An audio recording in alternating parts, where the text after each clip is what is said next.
সালামু আলাইকুম। আমি এক গাধা কথা বলছি কৃষ্ণচন্দ্রের গাধা উপাখ্যান নিয়ে। এর আগে কৃষ্ণচন্দ্রের গাদ্দার বইটা পড়া হয়েছিল। বইটা আমার খুব একটা ভালো লাগেনি, তাই আমি কিছুটা কনফিউশনে ছিলাম যে এই গাধা উপাখ্যান আমার ভালো লাগবে কিনা। কিন্তু বইটা আমার চমৎকার লেগেছে।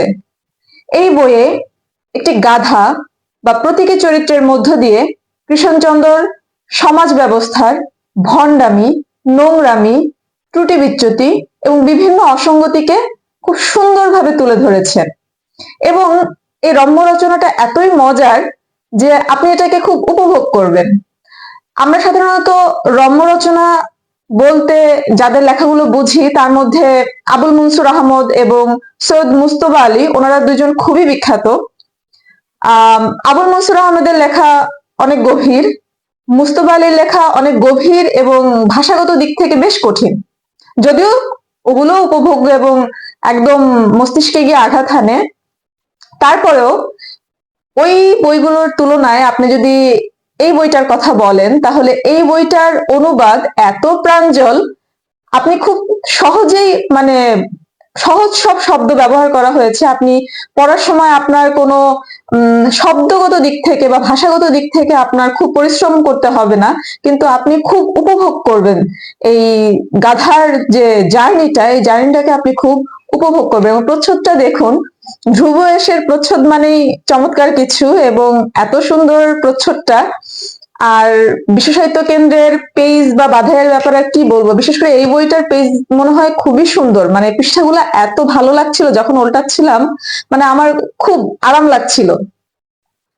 তো বইয়ের যে গল্পটা খুবই মজার একটা গল্প। এই গাধার যে জার্নিটা, এই গাধা তার এই জার্নিতে অনেকগুলো চরিত্রের সাথে তার পরিচয় হয়, অনেকগুলো ঘটনার সম্মুখীন সে হয়, এবং প্রত্যেকটা ঘটনার মধ্য দিয়ে সে বিভিন্ন ধরনের শিক্ষা লাভ করে। আর তার মনে হয় যে তার জীবনের সবচেয়ে বড় বিপদের কারণ হচ্ছে সে পড়ালেখা জানে এবং সে কথা বলতে পারে। আপনি একবার চিন্তা করুন যে এই প্রতীকটার মাধ্যমে লেখক আমাদের কোন জায়গাটাতে আঘাত করেছেন, যে আমরা যারা পড়াশোনা করি বা আমরা যারা আউট অফ দ্য বক্স চিন্তা করতে ভালোবাসি, বা আমরা যারা স্পষ্টভাবে কোনো দুর্নীতি বা কোনো অন্যায় এগুলোর বিরুদ্ধে যারা কথা বলতে যাই, তারা কিন্তু অনেক সময় অনেক বিব্রতকর পরিস্থিতির সম্মুখীন হই, যার কারণে অনেক সময় আমাদের চুপ করে যেতে হয়। তো যখন আমরা চুপ করে থাকি তখন দেখা যাচ্ছে যে আমাদের কোনো শত্রু নেই, কিন্তু যখনই আমরা কথা বলতে যাই, যখনই আমরা পড়ি, যখনই আমরা বেশি জেনে ফেলি, তখনই কিন্তু আমাদেরকে আসলে দাবিয়ে রাখার একটা চেষ্টা করা হয়। আরেকটা ব্যাপার হচ্ছে, আপনি যতক্ষণ গাধা থাকবেন, আপনি যতক্ষণ ভার উত্তোলন করবেন বা বোঝা টানবেন বা আপনি সহ্য করবেন, আপনার ততক্ষণ পর্যন্ত খুব খাতির থাকবে। কিন্তু যখন আপনি আর সহ্য করতে পারছেন না, আপনি আর ভার নিতে পারছেন না, তখন দেখবেন যে আপনার আর কোনো কদর নেই।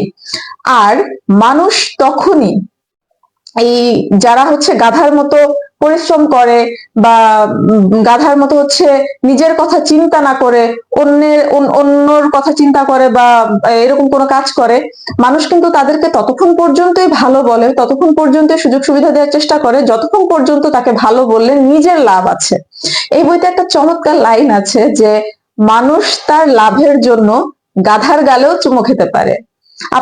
আমি এই ক্যারেক্টার গুলো, এই ধরনের মানুষরূপী গাধাগুলোকে কিন্তু প্রতিনিয়ত দেখছি। আমাদের আশেপাশে এরা ছড়ানো, যে এরা নিজের স্বার্থ উদ্ধারের জন্য যে কোনো কিছু করতে পারে, যে কোনো পর্যায়ে নেমে যেতে পারে, এবং যখন আবার স্বার্থ উদ্ধার হয়ে যাবে, যার মাধ্যমে স্বার্থ উদ্ধার হলো তাকেই আবার তারা হচ্ছে লাথি মেরে তাড়িয়ে দিতে পারে বা তাকেই আবার বিপদে ফেলতে পারে। এই বইটাতে অনেকগুলো মজার মজার ঘটনা, এবং প্রত্যেকটা ঘটনা আপনি হাসবেন, আবার একই সাথে আপনার খুব খারাপও লাগবে। আপনি নিজেকে মনে করবেন যে আমিও তো একটা গাধা। অন্তত এই বইটা পড়ার সময় আমার এরকম মনে হচ্ছিল যে ঠিকই তো, আমি চলতে ফিরতে বা আমি হচ্ছে অফিস বা যে কোনো জায়গাতে আমি আসলে মাঝে মাঝে নিঃস্বার্থভাবে বা কাজ করছি বা অনেক বেশি পরিশ্রম করছি, কিন্তু এটা আলটিমেট আউটপুট আমি জিরো। আমার এই কাজের হয়তো ফলটা আরেকজন ভোগ করছে, কিন্তু দিন শেষে আমার কপালে আসলে শূন্য, বরং তিরস্কারও জুটতে পারে। তো এরকম নানা দিক লেখক এখানে আসলে ফুটিয়ে তোলার চেষ্টা করেছেন। এখানে আপনার শিক্ষা ব্যবস্থার ত্রুটি আছে, এখানে হচ্ছে সরকারি অফিসগুলোতে আমলাতন্ত্র বা লাল ফিতার যে দৌরাত্ম্য সেই বিষয়গুলো আছে, আপনার হচ্ছে আমাদের শিল্প সাহিত্য জগতের যে অসারতা, মানে সার্বিক যতগুলো মানে বিষয় এই ছোট পরিসরে কাভার করা যায়। বইটি কিন্তু খুব বড়ও নয়, এই ছোট পরিসরে যতগুলো বিষয় কাভার করা যায় কৃষ্ণচন্দ্র খুব চমৎকার ভাবে সেগুলো তুলে ধরার চেষ্টা করেছেন। এবং মোস্তফা হারুন যে অনুবাদটা করেছেন, আমাকে বলতেই হবে চমৎকার অনুবাদ করেছেন, আমার পড়তে খুবই ভালো লেগেছে।